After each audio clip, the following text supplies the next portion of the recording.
Time now for this week's Health Matters. Physician assistant Lynn Szabo in the FUG House, along with myself, Paul Critz. Lynn, how you doing today? I am doing great, and I'm excited to be here and talk about peripheral vascular disease. Wow, right on.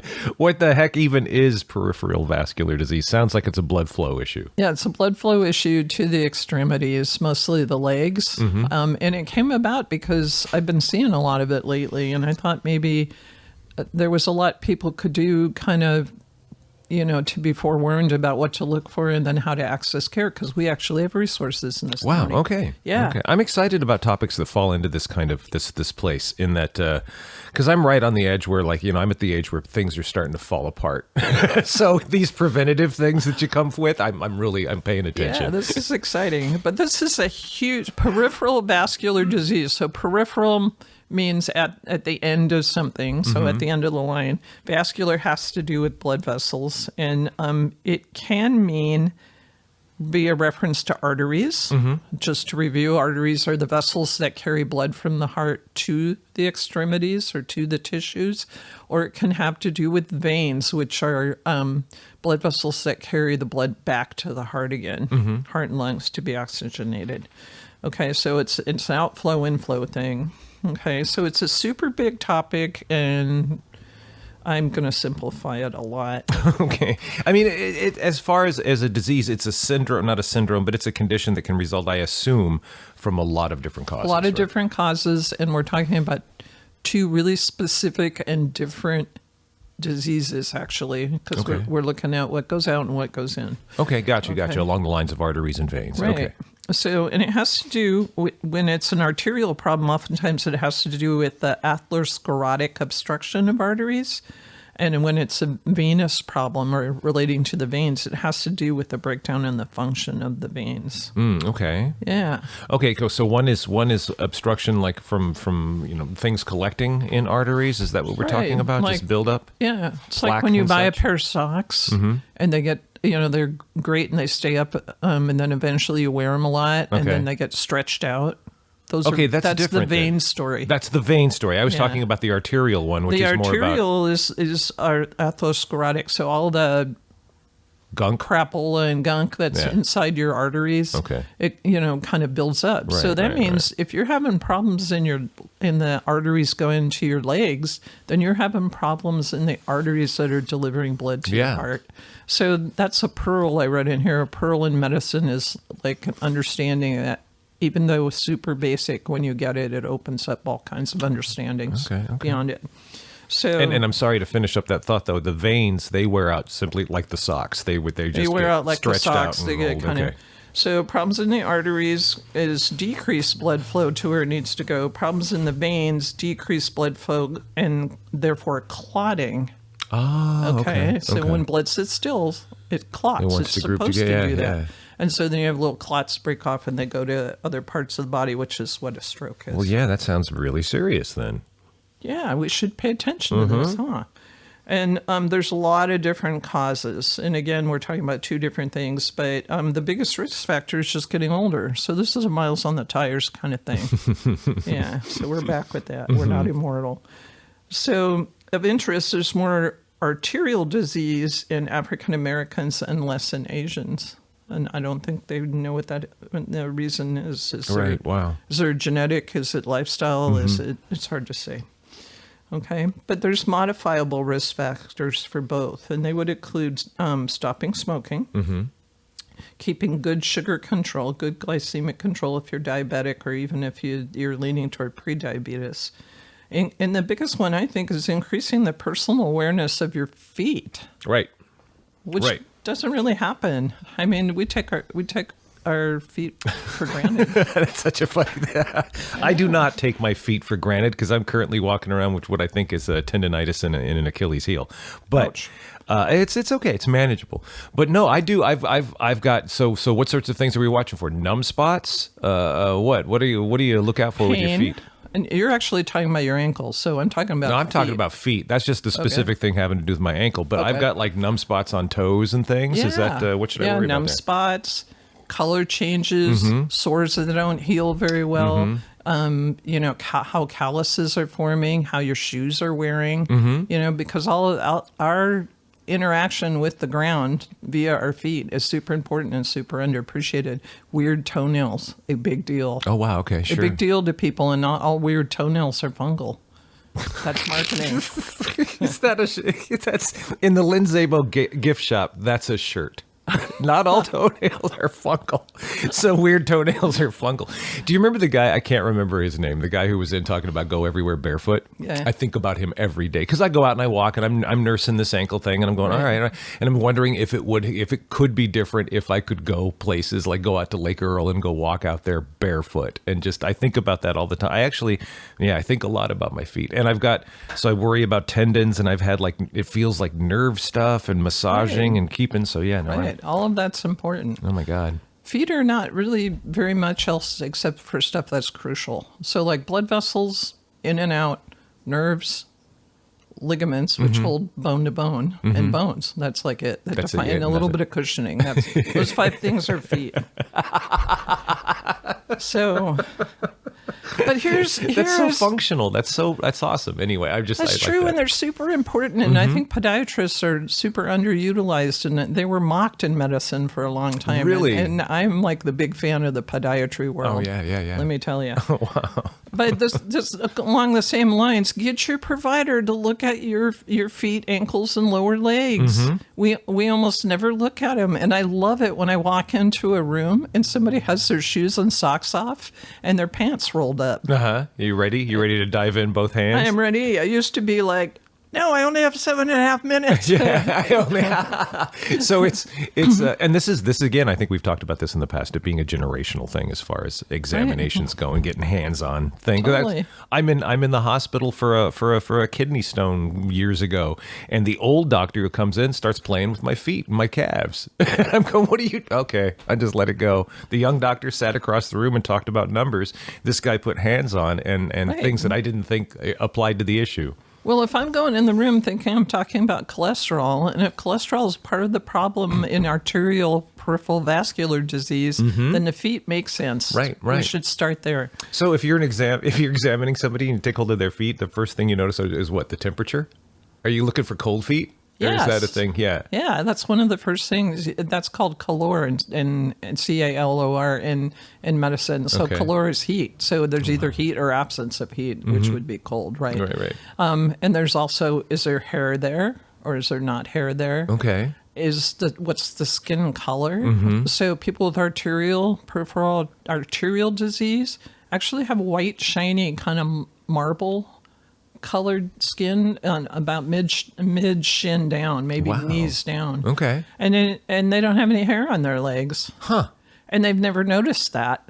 But to me, it looks, because I'm looking for that in particular. Right, there he is. He's looking at his legs. I forgot. I've got hair on my toes. I'm no hobbit, but still. Well, that's a good thing. Okay. So I just never thought. I mean, because isn't that a matter of just individuality, whether or not you have hair on your feet like that? No, it's not. We're organisms anchored in time, and as we get miles on our tires, things look different. Well, yeah, sure. Right. And so if you ask a woman in particular, do you shave your legs? And she said, no, I haven't had to do that for like the last 10 years. Then you're like, that could be a warning sign. Yeah, and I'm looking at that as pathology. All right. So the other But thing... does anybody shave their feet? This is what I'm trying to understand. Are we talking hair on feet or hair on legs? I think women are into that sometimes. Really? Okay, I don't even know. I'm a humble girl myself. Yeah. So... okay, feet are important. Sorry, I don't mean to derail with that. Yeah, it's super important. Make your provider look at them. If you have venous disease or disease of the veins of your feet, you're going to have problems with swelling. They're going to look kind of reddish purple. Ooh. You're going to get kind of brownish discoloration that looks like a plethora of freckles on your lower legs, and people will assume that's just freckles from their kid days, but it's not. It's iron deposits under your skin from the blood just kind of sitting there. Oh my God! Okay. Yeah. And it's a huge big deal. Of course, any provider should check your posterior tibial artery pulse and also your dorsal pulse, and they do that. They should be touching the top of your foot and touching around your ankle, kind of in the inner part of your ankle. That's what that doctor was doing, I think. Yeah. He's checking your pulses. Yeah. Wow, okay. He wanted to make sure probably that you didn't have an aneurysm. Wow, my okay, guess, but okay. I don't know. I wasn't there. That's interesting. Yeah, super interesting. And then my favorite thing in medicine, dependent rubor. Okay, so rubor is the color. It means it references a ruddy color. Mm-hmm. And when your feet are down, they're more of that purple red. Uh-huh. And then when you elevate them, they go back to normal skin tone. So dependent rubor means there's a problem with the venous part of the system. You mean if it changes like that? Yeah. Okay. You look at changes. Yeah. And then they should look between your toes, which took me a while to get used to. Why? Well, it's a little bit intimate and kind of gross. I find all kinds of things. Ew, I don't...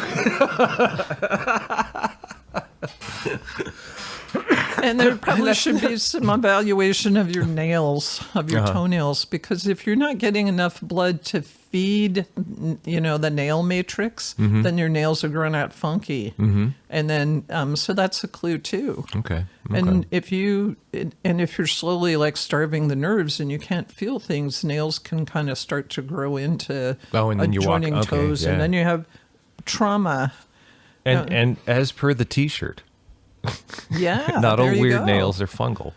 So the other thing is that I like to look at is shins, because people are always banging their shins on stuff. They're dropping firewood, bounces and hits them in the shin, or they trip over the dog and, hit their shin. I walked into a fire hydrant once. Yeah. So we are wondrously made, but there is a defect, and it's right at the shins. Really? The aging shin. And so what happens is the blood vessels kind of reach around from the back, but they don't quite overlap. Oh, no. Okay, so there's like this zone that's not getting as much blood as it should. Right and as you age, that becomes more and more of a problem. Right on the front of the shin? Yeah, it's kind of like this vascular dead zone. Huh. And so when you balk your knee on something, or not your knee, but your shin on something, and it takes forever to heal, like forever, like weeks, then that might be a problem of vasculature and not so much of infection or skin disorder. All right. So, and that's not clearly communicated to patients. I had no idea that was They a go thing. into urgent care, they get their doxycycline, they leave, but really what they need is a referral to for better studies. Wow, okay. So what long-term problems these kind of, I guess, pathologies bring us? Well, poor healing, I just referenced that. I'm sorry, one of them is weird-looking toenails. Yeah, weird-looking toenails. Non-fungal, weird-looking toenails. Yeah. Okay. It's not always fungus. So poor healing, chronic wounds. So a lot of actually people that are seen by the wound care nurses over at Sutter actually have peripheral vascular disease, and that's why they're there. Oh, wow, okay. Yeah. Now, is this a common thing with diabetes then? Is this where the extremity Totally. issues with diabetes come Yeah, from? because the sugar is kind of like circulating poison. It's kind of killing, the tubules it comes in contact with, like nerves, like blood vessels, like kidney tubules, like vasculature in the brain, stuff like that. And you said earlier that one of the things you can do to mitigate these sorts of things is glycemic control, which I assume would be Right, and get your sugars under control if you're diabetic. So when you have that extra piece of cheesecake, are you trading a toe for it? I mean, is it worth it if you look at it like that? Diabetics have 9 times the increased risk of amputation. Okay, so nobody likes losing their toes. No, well, it's the transactional nature of it. The traumatizing. cheesecake for the toe. You decide. I Yeah, love I that's know. funny. What kind of game show is this? Okay. If you want to go for the cheesecake, then you're committing yourself to 20 minutes on the exercise bike. There you go. There you okay. go. Okay, that's a better way to look at it as Right. opposed to, well, I can do without that toe. Yeah, take your medication, do your exercise. Anyway, we talked a lot about that. And you can have a lot of chronic pain issues. A lot of chronic pain is in people's lower legs. It's either a neuropathy, which means a problem with the nerves, or it's vascular claudication, means as the arteries get sick and kind of die, that when you walk around, your legs will hurt because they're not getting blood flow. They're not getting oxygen. Charley horses at night are a big deal. Everybody always talks about, their electrolytes, but really somebody should be checking out your pulses and the color of your feet and those weird looking toenails. So, but the sad thing is, what is the average Del Norter to do? Well, this is not sad at all, average Del Norter. This is good news. We have an excellent vascular surgeon, Dr. Palmer, Michael Palmer, home base in Humboldt County, who comes up pretty much, I think, most Fridays. And he sees patients out of Dr. Blundell's office. This is an example of something that works really well for us. So we've got this excellent vascular surgeon. He comes up maybe about one third or half the time. When he's not up here, he sends his excellent PA, Katie Stolmeyer. Hi, Katie. Katie's one of the one-name wonders. And they have an ultrasound tech, and they have an ultrasound machine there. And so they're able to, number one, they're super accommodating about seeing people. Number two, they're right there in Dr. Blundell's office. And number three, they have everything they need. So it's like one-stop shopping that works. I can text Katie and say, this guy's toes look like it's not doing very well, and she'll say, send him over. Super cool. She'll say, are you sure it's not fungal? And you usually say, I'm sure. No, so no, right here, she doesn't doctor. ask me that. She knows better. She knows better. You know your fungal toes. So I mean, yeah, right here, Dr. Blundell, local. That's an odd sort of thing to go, hey, average Del Norter, we do actually have something here for you. Wow. And that also, but most providers, I don't think, are super aware of it. I'm aware of it because Katie's kids went to the same school my kids went to that I still medically chaperone for. So we have that kind of connection. And I have her own phone number so I can text her, or her cell phone. So, but I have also called Dr. Palmer directly and gotten him out of the clinic to ask a question, and his answer is always, no problem, send him over. Wow. And I've sent like patients that most providers would try to get out of seeing, like mentally ill, no insurance, big problem, no problem, send them over. Wow. So we're super appreciative of Dr. Palmer and Katie's good care here. That's fantastic. Super appreciative. I don't know if it's just from you, but I've heard both those names many times. Right. Yeah. And That's excellent. But if average new to the area provider doesn't know that this is a thing, you know, that's one reason we're talking about this right now. You can say, hey, Dr. Palmer, is he going to be here Friday? Can you get me in? And, you know, just make it known that you know that that's a resource, and that would help somebody get you to the right place. So somebody with peripheral vascular disease, I mean, going to someone like Dr. Palmer, that's basically what you do. Since there's so many, let me see if I understand this. There's so many different potential causes for this disease, for this condition, that you go treat this condition. Like, this isn't something you can go take a medication for every month and deal with it, right? This is not like strep positive, penicillin better. Right, Yeah, exactly. This is complicated, and the first thing that needs to be done is diagnostic studies, and there may be an understanding what else, how comorbidities or other diseases somebody might have would fit into this. And then, you know, oftentimes people get put on blood thinners if they have a more arterial problem, and venous problems are difficult to deal with. Surgical stuff happens as well and surgical stuff also for arterial stuff, but compression hose and weight loss is kind of the best thing you can do for venous.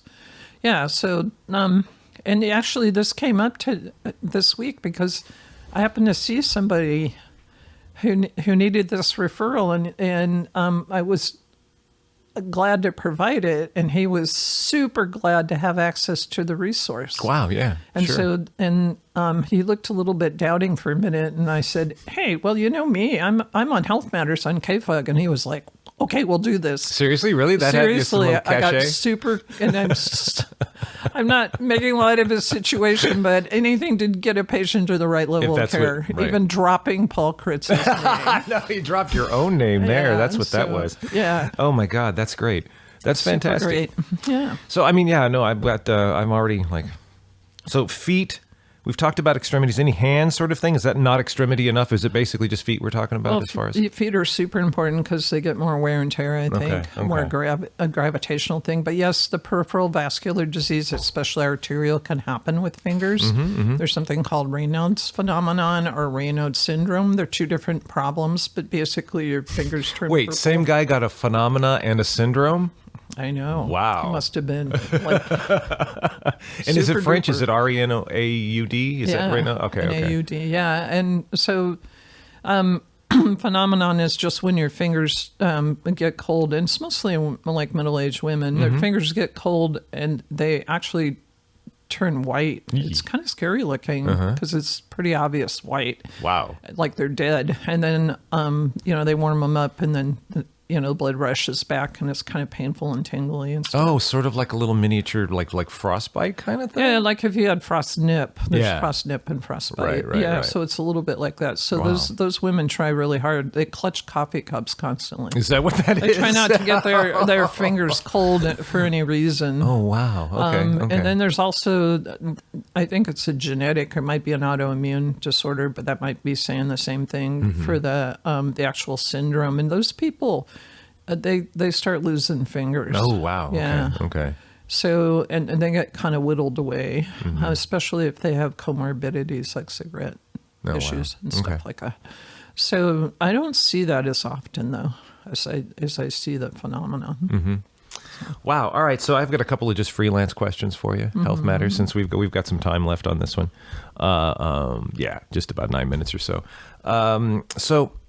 So I've quit smoking, and yesterday was the 28th day, so it's been 4 weeks. But I'm chewing the gum, right? So it's not like I've kicked nicotine. No. Is that a bad thing? How bad is just nicotine for you? Is it something? So you're managing your risk by decreasing the amount of risk. So the nicotine is still causing problems, let's say with your vasculature, and your heart, but not really causing as many problems with your lungs because you don't have the same delivery mechanism. Exactly. I assume you're chewing gum. Yeah. Okay. Dip. I'm going. No, I'm not doing that. And don't think anybody hasn't done that. I'm sure. Anyway, I'm sure. Or vaping, right? That was the whole appeal for vaping originally. Yeah, totally. But or patch. Right. I or forgot chewing about a those. patch, which I've seen. Really? Does that work? I guess that would work, right? Wouldn't it? No. No? Oh, God. Really? Not recommended. Well, no. It wouldn't taste good, but would that get the nicotine into your system? Not efficiently. No, okay. It's not the way to go in any way, on any planet, at any time. Yeah. So, no, I've just been wondering, because, I'm going, and like anytime I feel like a cigarette, a piece of gum takes that away. Right. But I know that I don't want to just stay, or I was trying to gauge, is this like caffeine? Is this something I can just low-key do for the rest of my life? Or, how vehement should I be about, okay, well, now I've got to push it. Now that it's been 4 weeks, maybe another couple of weeks. I guess the things I've read are 6 to 10 weeks, and then you start weaning yourself from the gum.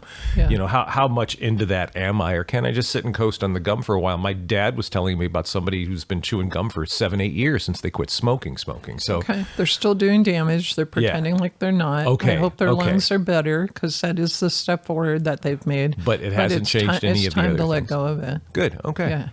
Okay. So, taper away. All right. Yeah. And some days it's like, some days it's like 4 or 5 pieces, and other days it's like 2. You actually, I don't know, it might be inspired by your success here, but you look a little pinker. Okay. Yeah, I think that's good. Well, right away I felt changes, Right. and the chunkiness that I'd had for about 5 years or so in my lungs went away like day 2. Right. Just cleared right up. And the improvements are really immediate. Lisa had, my wife who quit with me, has was on an inhaler, asthma, all of this, hasn't hit it since. She told me. Yeah. And we walk up the hill, straight uphill. It's a big, gnarly uphill hike we do, talking all the way now. And it's really sweet. It's really nice. So that's been very good. So I'm just wondering, what's waiting for me? Because I still have to kick the nicotine. And that sucks. You have to say goodbye to it eventually. At least that's the best medical advice. Sure. Yeah. And I think now, like today, I get up, I haven't had anything. I can go for most of the day before I hit that moment where I want to punch something. And I may just have transferred the the addiction over to that. Well, that's common. But I may still have that urge to punch things, but just now I'm dealing with with the stick or a piece of gum. So, okay, all right. Congratulations! It's been very to both you and Lisa. This is a day to celebrate. If you have never tried quitting with gum, I never had until this last time, and I've tried dozens of times to varying successful rates for success rates. One time for like 5 months, just cold turkey, but the gum has really, really helped. Good. It's taken the pressure off, and we can live now a whole month without breathing that smoke in, which is great and it feels good. And those benefits are right, or like apparent right from the jump. So I feel it, but no, I still have to. I got to go through that. Okay, all right. It's not near as bad. It's not near as bad now. And like I say, and I don't know how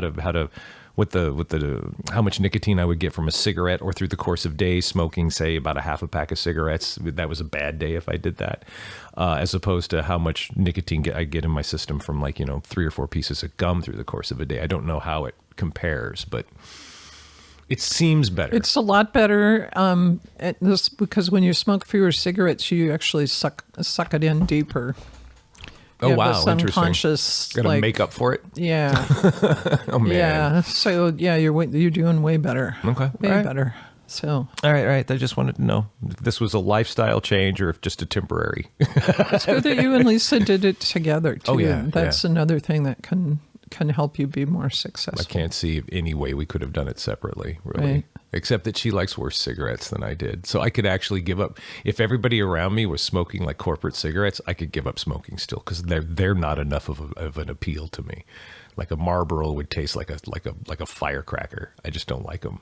I was fancy. I smoked the good stuff. What is the good stuff? Well, I had American Spirits Blacks. Oh yeah, everybody likes those. Yeah. Okay, everybody says they're organic and I don't care what it is. They just are stronger and they taste different. So, but if the corporate cigarette honestly tasted like a firecracker to me, like there was just something wrong. Yeah. Mm. But either way, it's all done. Okay. Although I did the one thing, I was walking out the door where we used to smoke on the back out there the other night, going someplace else, walking out, automatic, without any thought, reaching up to where I kept the pack. Just still doing that. My stepdad told me about, he'd reach up to his shirt pocket for months. And right. The human brain. So you were talking about you had surgery? I had eye surgery this past week. What are you doing up on your eye? What kind of eye surgery? I had cataracts, like a lot of aging diabetics who are dependent on inhaled steroids. I had cataracts. LASIK, is that what they did, or is that a different thing? No, they took out the lens in my eye. Mm-hmm. I had my second eye done. I had my first eye done like 10 years ago. Oh, okay. And so I was 20/20 on the right and 2200 on the left. But I'm not a glasses kind of girl. I never have them when I need them. Mm-hmm. I lose them. They don't fit me right. They're always kind of askew. They're super annoying. And so I actually, I needed to have the lens in my eye taken out, and I had an implantable prescription lens put in. Oh my God. I know. I've got them in both my eyes. They have serial numbers and everything. Are they tissue or are they no, they're man-made? Foreign body. They're man-made. Wow. So, but super cool experience. Dr. Gregory Gibb in Humboldt County. It's kind of like what he does. His specialty as an eye surgery place over there, kind of near St. Joe's. And it's trippy to be a patient. I will say that because they explain, stuff to me that I already know. And but they have to keep doing it because they've got their shtick. Right. And it was cool because there was in the bed next to me. It's kind of a conveyor belt, but in the bed next to me was actually an inmate from the Humboldt County Jail who was chained and had a bunch of guards standing around. And I was super happy that he got the same good care that I was getting. Wow. Yeah. Yeah. So that was good to see. Huh. And just the nature of them working on your eye, you're awake, right? Because you have to cooperate, and you're watching it, which is from the inside, which is creepy. I can't imagine with that. Yeah. Wow. Creepy. And you hear like a little, your old lens gets taken. First of all, they put an eyelid holder, and that must look weird. Uh-huh. But from the inside out, it's like you can't blink. Right, sure. all It's of like a sudden. Clockwork Orange. Sure. Yeah, very right. weird. And then they're dumping all these chemicals in your eye, and your like little reptilian brain is going badness. But my chill PA brain is going, hey, Just relax. They're putting a new lens in. Get your shoulders out of your ears. You got this. And then I'm watching things bleed. Oh my God. Yeah. So I was told it was bloodless surgery, but I don't know what else that could have been. Wow. And you have to watch this light because they want your eyeball position. They don't want you looking all over the place, right? So you're supposed to be focused on this, and you're supposed to have both eyes open, which I found impossible to do. But it was super cool, and I felt better almost immediately. What's the lens made out of? I don't know. Plastic, I don't know. Oh, wow. But it's correctable to my astigmatism. I paid extra money for it. So next time a cop pulls me over and says, "Why aren't you wearing your glasses?" like it says you need on the license, I have a card just to hand to them. They're inside my eyes. Or if they find my corpse out at Lake Earl, there's a serial number on it, so I'll be identifiable, which is kind of forensically weird. Yeah, I know. Always looking for the sunny side. I know. There you go. So, but speaking of sunny side, everything is, more vibrant colored. So, and everything is clear. Wow. So my left eye, the surgical side, was my dominant eye, which is good. She's glad she's back because I'm using it. 10 years, though, you've been going around like this? Right. The glasses I have made up, there's like one fake lens and one like Coke bottle lens. But I'm reading at 2015 right now, the day after surgery, which is like super duper good. Right on. Yeah. Right on. So I'm really happy. Wow. There's a little strobe thing going on right now from this light. It's like a side strobe going on, and that'll happen for probably on and off for a year. That's part of what, it just settling into place? Sort of Yeah, thing? I think it has to do with a little bit of, interocular muscle spasm and stuff like that. Wow. And that's trippy. That's fun to do. That whole thing is trippy. My God. So now I can look in kids' ears, legally kids' ears, and I have an idea of what I'm seeing. With your plastic bionic eyes. I know. That's great. How cool is that? Well, that's all the time we have for this week, Lynn. Anything you'd like to add? I have an ongoing effort to get Suboxone on the air next week. And I think all the people who are going to be involved have availability, and God willing. Okay. And we'll have that next week. I'm looking forward to that. And the week after, our friend Maria Durazo from Open Door, the can-do nurse, is going to be telling us about our latest project. That sounds wonderful. I'm looking forward to both of those then. All right. That's it for this week's Health Matters. Lynn, thank you. Thanks. Bye.